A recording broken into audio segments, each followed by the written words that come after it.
ജർമ്മനിയിൽ മുസ്ലിം വിശ്വാസികൾക്കെതിരെ അവിടുത്തെ political party ജനങ്ങളും മാത്രമല്ല, അവിടുത്തെ കോടതികൾ പോലും അവിടെ മുസ്ലിം കമ്മ്യൂണിറ്റിക്കെതിരെ തിരിയുകയാണ്. 2017 ഇവർക്ക് 2016 ഇവർക്ക് അനുകൂലമായിട്ടൊരു വിധി ഉണ്ടായിരുന്നു.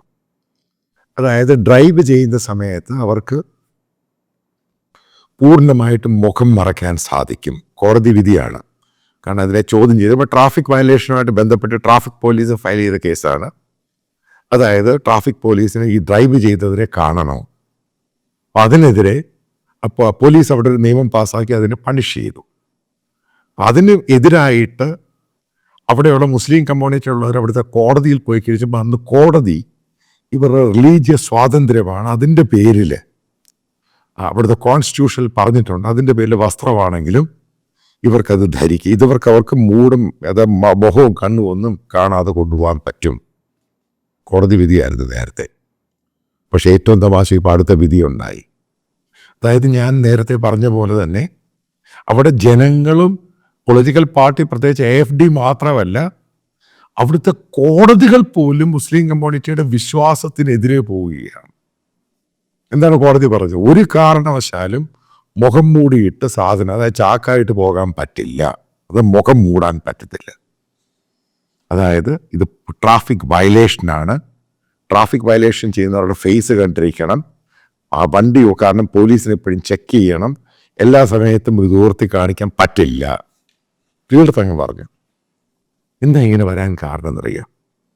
ബേസിക്കലി അവിടെയുള്ള മുസ്ലിം കമ്മ്യൂണിറ്റിയുടെ റാഡിക്കൽ സാധനം കയറി തലയിൽ വന്നു കഴിഞ്ഞപ്പോൾ ജർമ്മൻ അഡ്മിനിസ്ട്രേഷനും അവരുടെ ജുഡീഷ്യറിക്കും ബോധ്യമായി ഈ സാധനം ഇനി നടത്താൻ പറ്റില്ല. ഈ വിധിയായിട്ട് ബന്ധപ്പെട്ട് AFD എന്താ ചെയ്യുന്നത്? ഓരോ വാട്സപ്പ് ഗ്രൂപ്പിലും സോഷ്യൽ മീഡിയയിൽ എന്തിനാണ് ഭൂതം, ഈ സാധനമായിട്ട് കയറ്റി വിടണം. ആ നിയമം അവർ പാസ്സാക്കാൻ പോവുകയാണ്. അവിടെയുള്ള സിറ്റിസണിനെ പോലും അവർക്ക് പുറത്താക്കാൻ സാധിക്കും. അതിന് പല അറേബ്യൻ രാജ്യങ്ങളും മറ്റുള്ള രാജ്യങ്ങളുമായിട്ട് സംസാരിക്കുകയാണ്. ഒരു പുറത്താക്കിയാൽ ആ രാജ്യങ്ങൾ ഏറ്റെടുക്കണം, അവർക്ക് അത്ര പണം തന്ന് വിട്ടേക്കാം. അവിടെ പറ്റില്ല. ആ ബില്ലാണ് അവർ പാസ്സാക്കാൻ പോകുന്നത്. ഓസ്ട്രേലിയ ആ ബില്ലാൽ പാസ്സാക്കാൻ പോവുകയാണ്. ഇതാണ് ഞാൻ ഈ പറയുന്നത്. ഒരിടത്തുനിന്ന് സ്പാർക്ക് തുടങ്ങി കഴിഞ്ഞു കഴിഞ്ഞാൽ കാരണം ജർമ്മനിക്ക് അവസാനമാണ് പിടികിട്ടിയത്, സാധനം മുന്നോട്ട് പോകത്തില്ല. ഇനി അടുത്ത ജർമ്മനിയിൽ നിയമം കൊണ്ടുവരാൻ പോകുന്നു. കാരണം AFD പറഞ്ഞു കഴിഞ്ഞു, ഈ കറുത്ത വസ്ത്രം എന്ന് പറഞ്ഞാൽ ബാൻ ചെയ്യും അവർ വന്നു കഴിഞ്ഞ് കംപ്ലീറ്റ് ആയിട്ട്. അത് ഇടാനേ പറ്റത്തില്ല. ഈ പറയുന്ന പർദ്ദയോ നിക്കാബ് എന്ന് പറഞ്ഞ സാധനം അവിടെ പുറത്തിറങ്ങാൻ നേരത്ത്, വീട്ടിൽ വേണമെങ്കിൽ ഉപയോഗിക്കും, പുറത്തിറങ്ങുമ്പോൾ ഈ സാധനം കാണാൻ പാടില്ല. ഇത് ഞാൻ പറഞ്ഞ അവിടുത്തെ AFDയുടെ പല ലീഡേഴ്സ് നിങ്ങൾ സോഷ്യൽ മീഡിയയിൽ എടുത്ത് നോക്ക്, അവരാണ് പറയുന്നത്. അതിനെ അവിടെയുള്ള ഭരിക്കുന്ന പൊളിറ്റിക്കൽ പാർട്ടിയും ക്രിസ്ത്യൻ ഡെമോക്രാറ്റ്സും സപ്പോർട്ട് ചെയ്തിരിക്കുകയാണ്. അവരും ആ നിയമം, കാരണം അവർ പറയുന്ന നിയമം അവരും കൊണ്ടുവരും. അതായത് ജോയിൻ്റ് ആയിട്ട് ഈ നിയമം പാസ്സാക്കാം.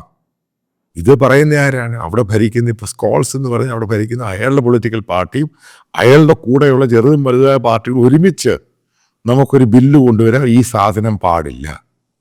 അതായത് വീട്ടിൽ എന്ത് സാധനം ഇട്ടോളൂ, പുറത്ത് നോർമൽ വസ്ത്രം ധരിക്കണം, ഹിജാബ് പോലും പാടില്ല. ഇങ്ങോട്ടാണ് പോയത്. ഇതിനെപ്പറ്റി ഞാൻ പറയുമ്പോഴേ എന്നെ ക്രിസംഗി എന്ന് പറഞ്ഞിട്ട് കാര്യമൊന്നുമില്ല. ഞാനിത് റിയാലിറ്റിയാണ് പറഞ്ഞത്, ബേസ്ഡ് ഓൺ റിപ്പോർട്ട്സാണ് പറഞ്ഞത്. ഇത് ലോകം മുഴുവൻ ആർത്ത് വരികയാണ്, അത് വേവായിട്ട് അടിച്ചിരിക്കുകയാണ്. അതായത് കറുത്ത വസ്ത്രത്തെ ബാൻ ചെയ്യുക. ഇപ്പോൾ കറുപ്പെന്തിന് പിഴച്ചു എന്നുള്ള ചോദ്യം ഉണ്ടാകും. അതായത് കറുത്ത വസ്ത്രത്തെ, ഈ പറയുന്ന ചാക്കിനെ ബാൻ ചെയ്യുക, ഇതാണ് സംഭവം. അതിൻ്റെ ക്യാമ്പയിൻ ലോകം മുഴുവനും നടക്കുകയാണ്. ഇതെങ്ങോട്ട് ഫർദർ പോകുമെന്നറിയാൻ പാടില്ല. നിങ്ങൾ ആലോചിക്കും, കോർട്ട് എന്ന് പറഞ്ഞാൽ നീതിന്യായ വ്യവസ്ഥയാണ്. ഇപ്പോൾ കോർട്ട് പറയുന്നത് ഇത് പാടില്ല, അത് പാടില്ല എന്ന് പറയുമ്പം അതിനകത്ത് ഈ കോൺസ്റ്റിറ്റ്യൂഷൻ ലോയും അവിടെ നിലനിൽക്കുന്ന പീനൽ കോഡും ലോയും എല്ലാം അപ്ലൈ ചെയ്തിട്ടാണ് കോർട്ട് പറയുന്നത്, വെറുതെ പറയുമല്ല. അപ്പം അത് അവർ നടപ്പിലാക്കിയേ മതിയാകത്തുള്ളൂ. അതായത് ജർമ്മനി എന്ന് പറയുന്നത് ഇപ്പോൾ വളരെ മുന്നോട്ട് പോയേക്കാണ് പല കാര്യം ഒരുമിച്ച് പൊളിറ്റിക്കൽ. കാരണം ഇലക്ഷൻ വരിക, ഇലക്ഷനിൽ ഇത് മാത്രമേ ഉള്ളൂ ജർമ്മനിൽ ഇഷ്യൂ, വേറെ ഇഷ്യൂ ഇല്ല. ജർമ്മനിയുടെ ഡെവലപ്മെൻറ്റും പരിപാടി ഇഷ്യൂ ഇലക്ഷനിൽ പറയുന്നില്ല. എല്ലാ പത്രങ്ങളും ഞാൻ സ്കാൻ ചെയ്യുന്നു, അതിനെ പറ്റി പറയുന്നില്ല. ഒറ്റ ഡിമാൻഡേ ഉള്ളൂ, ഈ ഒരു വിഭാഗത്തെ ഒഴിവാക്കുക, റാഡിക്കൽ ഇസ്ലാമിനെ തള്ളിക്കളയുക. അതിനെന്താണ് വഴി? ഇതിനെപ്പറ്റി പറഞ്ഞും തന്നെയാണ് ജർമ്മൻ കമ്മ്യൂണിറ്റിയോട് അവർ വോട്ട് ചോദിക്കുന്നത്. ഇത് തന്നെയാണ് എലോൺ മസ്കും AFDയും പറയുന്നത്. ഇത് അവിടുത്തെ ജനങ്ങൾ മുഴുവൻ ഏറ്റുപിടിച്ചു. ഇത് ഞാൻ നേരത്തെ പറഞ്ഞപ്പോൾ എന്നെ താഴെ വന്ന് കമൻ്റ് പറഞ്ഞ സൂടാപ്പികൾക്ക് നിനക്കിത് ആവശ്യമാണ്, കാരണം നീ പൊട്ടനാ, നിനക്ക് ഈ ലോകത്ത് എന്താ നടക്കുന്ന മാറ്റം അറിയാൻ പറ്റുന്നില്ല. ഇത് അവിടെ കൊണ്ടുവന്നു കഴിഞ്ഞാൽ ഉറപ്പായിട്ടും നിങ്ങൾ മനസ്സിലാക്കേണ്ട പല അറേബ്യൻ രാജ്യങ്ങളിൽ, ഞാൻ ഈ പറയുന്ന പല യൂറോപ്യൻ രാജ്യങ്ങളും, അവിടെയൊക്കെ ഈ അറേബ്യൻ രാജ്യങ്ങളിൽ നിന്ന് വരുന്നവർ, അവിടെ താമസിക്കുന്നവർ, അവരൊക്കെ ഇട്ടു നടക്കുന്ന ആൾക്കാരുണ്ട്. ഇതെല്ലാം ഇപ്പോൾ ഊരി മാറ്റേണ്ടി വരും. ഇതാണ് ഇഷ്യൂ. ഇത് മനസ്സിലാക്കുക. ഇത് മാറ്റുന്നതോടുകൂടി നിങ്ങൾക്ക് ഒരു കാരണവശാലും പബ്ലിക്കിൻ്റെ ഇടയിൽ വിസിബിലിറ്റി ഉണ്ടാക്കാൻ പാടില്ല, ഞാൻ മുസ്ലിമാണ്. ഇതാണ് അതിൻ്റെ ബേസിക് തിയറി എന്ന് പറയുന്നത്. ഇതിൻ്റെ നറേറ്റീവ് പലതുമുണ്ട്. അതായത് മുസ്ലിം കമ്മ്യൂണിറ്റിയിലുള്ള ഒരാൾക്ക് പബ്ലിക്കായിട്ട് മുസ്ലിമാണെന്ന് പറയാൻ പറ്റില്ല. ഇതാണ് അതിൻ്റെ ബേസിക് നറേറ്റീവ് എന്ന് പറയുന്നത്. അപ്പോൾ അതിലോട്ടാണ് ഇത് പോകുന്നത്. അതായത് അതാണ് ഈ കോർട്ട് പറഞ്ഞു കഴിഞ്ഞാൽ, ഗവൺമെൻറ് പറഞ്ഞു കഴിഞ്ഞാൽ പിന്നെ ഉണ്ടാകുന്ന സംഭവമാണ്. ഇത് പബ്ലിക് ലൈഫിൽ നിങ്ങൾ പബ്ലിക്ക് വരാൻ നേരത്ത് മതം വെച്ചുള്ള സിമ്പിളായിട്ടുള്ള വസ്ത്രങ്ങൾ ധരിക്കാൻ പാടില്ല. ഇത് ഫ്രാൻസ് കൊണ്ടുവന്നതാണ് ഈ സംഭവം, ജർമ്മനി കൊണ്ടുവരുമ്പോൾ മറ്റുള്ള യൂറോപ്യൻ രാജ്യങ്ങളിലും ഉറപ്പായിട്ടും ഇത് യൂറോപ്പിൽ തരംഗമായി, ഇത് മറ്റുള്ള രാജ്യങ്ങളിലും തരംഗമാകും. കാരണം അവരെല്ലാം ക്ഷമ കിട്ടും. ഇനി അവർ പോപ്പും കോപ്പും ഒന്നും പറയുന്നത് കേൾക്കുന്നില്ല.